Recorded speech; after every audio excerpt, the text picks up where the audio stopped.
যে দাদার জন্য স্যুপটা নিয়ে এসেছি, একটু খেয়ে নিতে বলুন না পিসিমা। রাখো তো তোমার স্যুপ টুপ এখন। হ্যাঁ রাখো রাখো, দেখি সরো তো, সরো এখান থেকে সরো। ও বৌদি, বৌদি বলছি কার ফোন এসেছিল গো? হ্যাঁ, এমন কার ফোন যে তুমি একেবারে ঘর ছেড়ে বেরিয়ে চলে গেলে?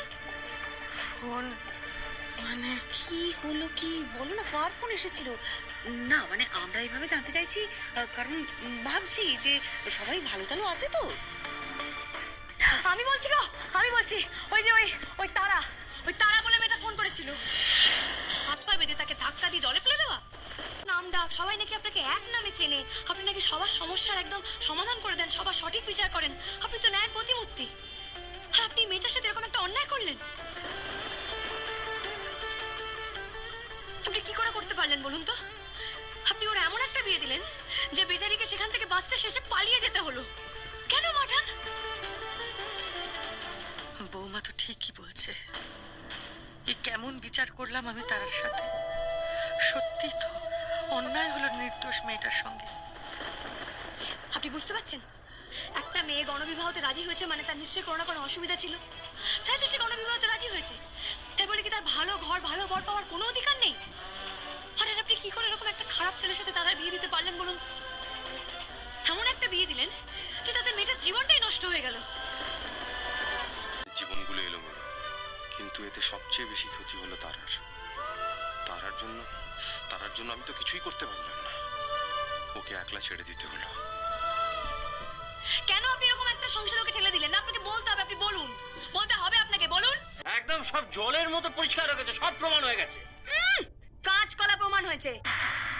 এর মধ্যে কার চুপি আছে আর কি কার চুপি আছে সেটা আমি ঠিক ধরবো। হলো, ফুলসজ্জার নিয়মগুলো অন্তত পালন করতে হবে তো। ফুলসজ্জায় আটকে থাকলে সন্ধ্যা ব্যস্ত থাকবে, তখন দাদার মাথার চুটটা আসল না নকল ওই নিয়ে আর অত ভাববে না।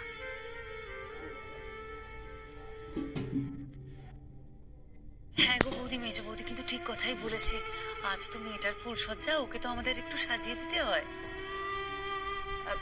হ্যাঁ মাঠান, তাহলে আমি বৌঠানকে সাজিয়ে দিই। তোরা যা পারিস কর, আমার মনটা বড় চঞ্চল আছে। আমি বরং ঠাকুরের কাছে গিয়ে বসি। একটা দুষ্টু লোক খুব দুষ্টুমি করছে, মিথ্যে কথা বলে সবাইকে ঠকাচ্ছে। তাকে সাহায্য করতে লাগবে আমার।